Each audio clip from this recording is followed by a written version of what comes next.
welcome back to another video.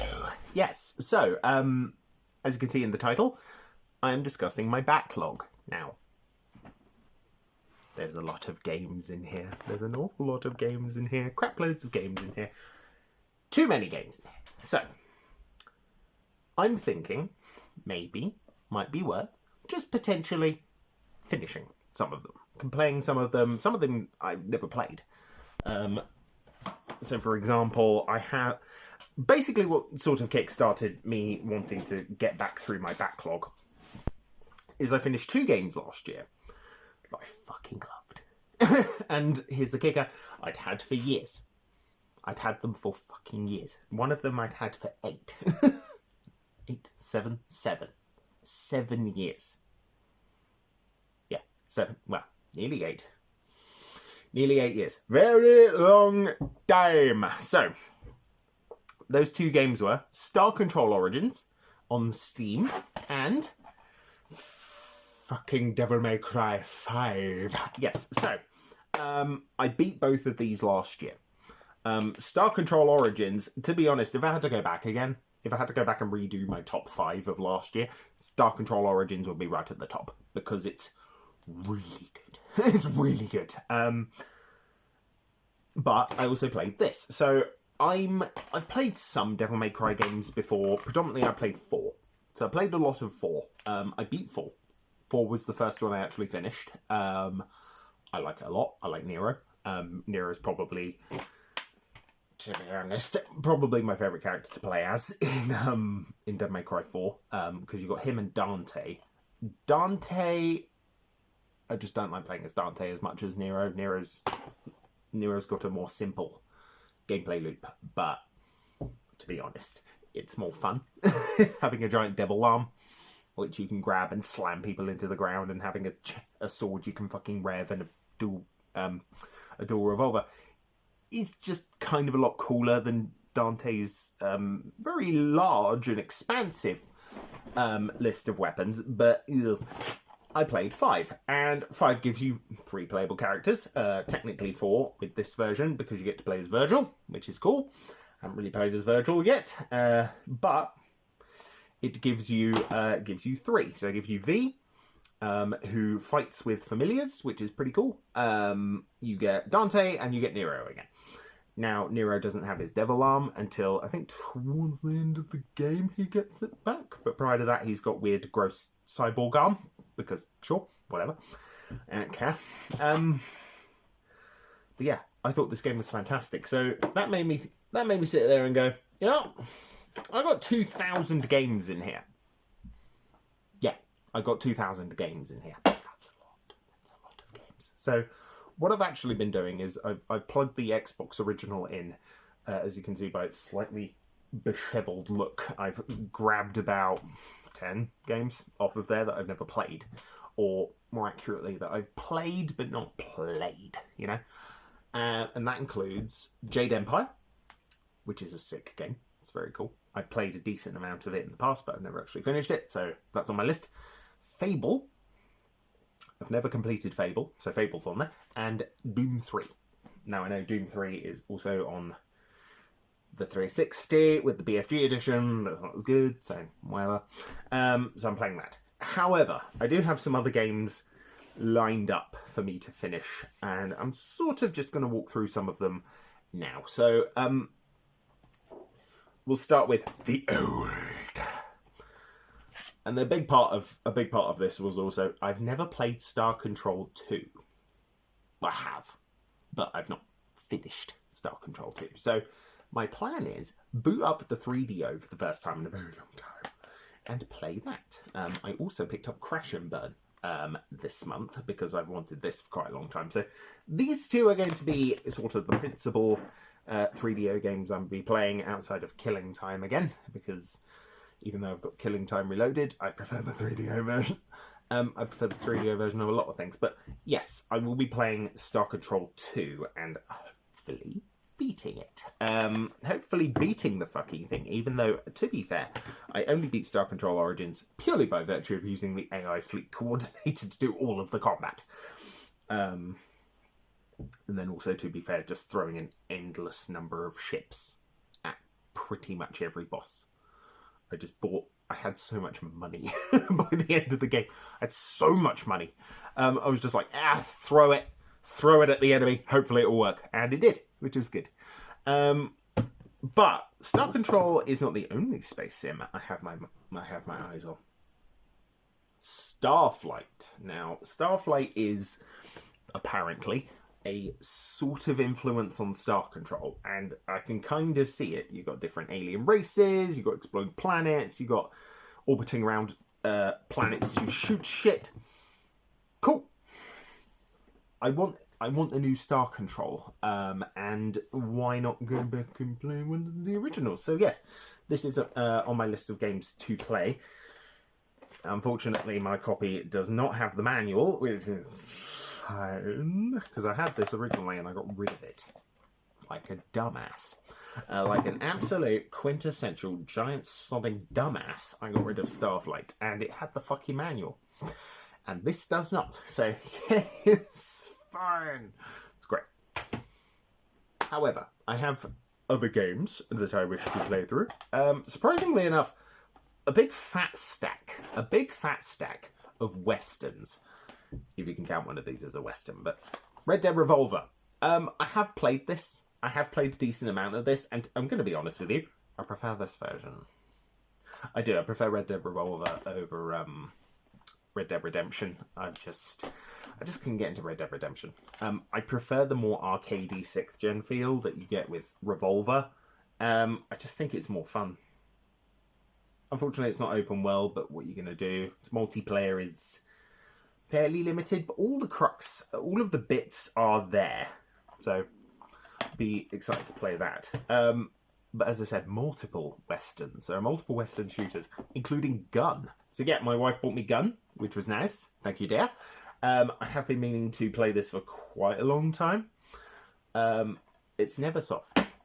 Yes, Neversoft. Mortal Kombat, I think. It's basically all they're making anymore. They don't make their weird shit anymore like they did with Never Dead, which I think I have Never Dead, so Never Dead might be on my list as well. Finally, is the Call of Juarez series. Yeah, so you got the first two, which are the good ones, and then Gunslinger, which I have played a bit of. It's actually okay. But yeah, to be honest with you, I kind of want to play classic Call of Juarez. I did pick up the Cartel. It's the worst one, from what I understand, largely because they set it in modern-day Mexico. We are shooting up the Mexican drug cartels, which, sure, that'll go down well. No. These two are the ones I'm most interested in. Bound in Blood and Call of Juarez. I think these will be interesting. But as you can sort of see, a lot of these games aren't games I typically play. So I don't typically play Space Sims, despite the fact that I'm a big Star Control fan. I don't typically play Devil May Cry. I haven't actually played the first three. I haven't because they're okay, but they're not my go-to. They're not my go-to spectacle fighters. That would be Bayonetta, because Bayonetta does everything that Devil May Cry does, but better. And I will die on that hill, even though I thought 5 was a way better game than fucking 3. And by 3, I mean Bayonetta 3. Oh, God. Oh, God. Just... Christ. That game is shit. It's awful. Thing is, gameplay's pretty good. Level design's pretty good. Enemies are dreadful, have absolutely no personality. Killing them off means nothing. And fuck Bayonetta's design. I think it's trash. And doubly fuck Violet. Doubly fuck Violet. Unfortunately, whoever the fuck was behind Devil May Cry went, hey, you know, like, Devil May Cry is great, blah, blah, blah. Shinji Mikami, always good, la, la, la, la, la. What if Bayonetta 3 was just basically Devil May Cry 5? But instead of Nero, who A, had an entire game to sort of establish himself and a unique gameplay style that doesn't make him really obnoxious, I'm going to replace him with a really obnoxious, stick-thin teenager who, upon sort of first being introduced, lights her ass on fire and runs around like a ridiculous chicken, when instead you could be playing as Bayonetta. Or Jean. Maybe Jean. Can Jean have her own game? No? Okay, fine. Go fuck yourself. So, yes. There are 3 others. My backlog is extensive, and, well, actually, there's 5 others. Because I forgot those 2. My backlog is extensive and ridiculous and very annoying, but I've also got Sonic Racing Crossworlds to play. Yes, the better kart racer of last year, even though apparently this didn't do very well, which... Really? I have a sneaking suspicion it's because it came out the same year as Mario Kart, which everybody went to Mario Kart. Here's the problem with Mario Kart World. It's shit. It is shit. It is boring. It is monotonous. Its open world is completely pointless and it should go die in a hole. This, on the other hand, went, hey, you know how Team Sonic Racing was hot trash? What if it was good? Yes. So they made Sonic Crossworlds, which I'm excited to play. Unfortunately for me, a lot of the crossover characters are shit. Like, some I get because they're owned by either Atlas or Sega, who owns Atlas. So you've got Knights in here, you've got whatever that twat's name is from Yakuza, Like a Dragon, and Joker from Persona 5. But then you got SpongeBob. No. No. I also have Headlander. I need to finish... I need to play Headlander, because Headlander is a very nice Double Fine game that is now on my shelf. I also need to finish... this. I got to the 3rd one, and it's pretty good. It was pretty good. It was fun. But I need to play the rest of it. However, I do also own an inferior version of that game, which is Extinction. Yes, I bought Extinction, and Extinction is currently at the front of my PS4 collection, along with Sonic Crossworlds. Says, hey, I haven't played these games yet. Why? Why haven't you played these games yet? And it's like, because one of them sucks and the other one is Sonic Crossworlds. So, you know. But yeah. Basically, it's just a lot of PlayStation. I have a lot of PlayStation, like, here, around here. But yeah, a lot here. Lot of it. As you can see, they are right there. But I've also got a lot of PS3 games that I want to play. Most predominantly, Folklore. Now, one thing about me, I love Folklore. I love Folklore. I love English and Irish and Welsh and Scottish, and Orkney and Manx and all this good stuff. Largely because I live sort of in the heart of... I live in the heart of it. I've been to Glastonbury a good number of times. I've read a lot of Arthurian lore. I like Folklore a lot. And for a game set in a real Irish... bearing in mind, it is a real Irish village called Doolin.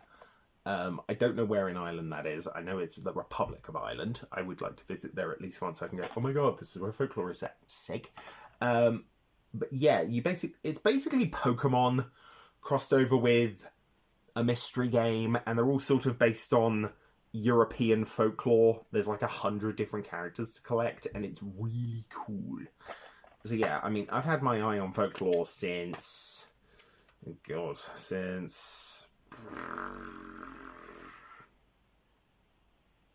I don't know. 2012? A bit earlier. I only picked this up a couple of years ago as part of my rampant obsession of buying a shitload of PS3 games and then not playing them. Even though I've got 2 PS3s. Which I don't know if they work anymore. So, oops. We'll see. We'll see if they do. Let's hope. That'd be good. But yeah, to round out... well, not round out, because there are millions of games. Split Fiction. Yes, my wife and I have been meaning to play this for like a year. We've just had it for like a year. Read no spoilers, seen nothing on it. Just bought it on a whim, and we have it in mind. Minor problem being she's playing The Witcher, which is going to take 1,000 years, and she doesn't like to cross over games, so great. And I've been playing other stuff, like Fable. So plan is to sort of maybe finish Fable, Then go on to this. I'll probably play Fibble tonight, actually, because I've been playing a lot of TF2 as well, which was on my backlog, because I haven't played it in about 10 years. And I thought, hey, let's jump back in with a friend of mine. But yeah. And finally, Atomfall. Yeah, I did buy this last year. However, I had every intention of buying it for my wife as well for Christmas. And I was like, I can't really play this game before her because I want her to experience it firsthand. So she played it. I didn't play maybe as much. I didn't really pay attention. She just kind of played it. I didn't really pay attention to it. So I should be going into this with relatively fresh eyes. I know there are 2 DLC. There may be more, actually. Could be wrong. But I know there's some DLC that I could be playing as well, so that'd be quite exciting. But yeah. So, that is me done for another week. This is my big fat backlog. It's a fraction of my big fat backlog. I might make it a challenge to myself to play as many of these, because I've got so many games I've just never touched, like Mad World for the Wii. I'm just looking around and there's at least 1, 2, 8 per collection that I've just never played. Bomberman Land for the PSP. I did my PSP collection, or my top 10 last week, and Bomberman Land is one I picked up a while ago and haven't played it. Basically pretty much anything on the PS2. Like SOCOM, got 2 of the SOCOMs. I haven't played any. Well, no, I have played them, but I haven't really finished any of the Ratchet and Clanks. I've never played a Jak and Daxter, and I own 2. I own 2, maybe. I've been meaning to pick up the others. I just haven't got around to it. But yes, big fat collection, big fat load of things to big fat play. So yes, that'll be my plan. So, thank you for another week, and I will see you next time.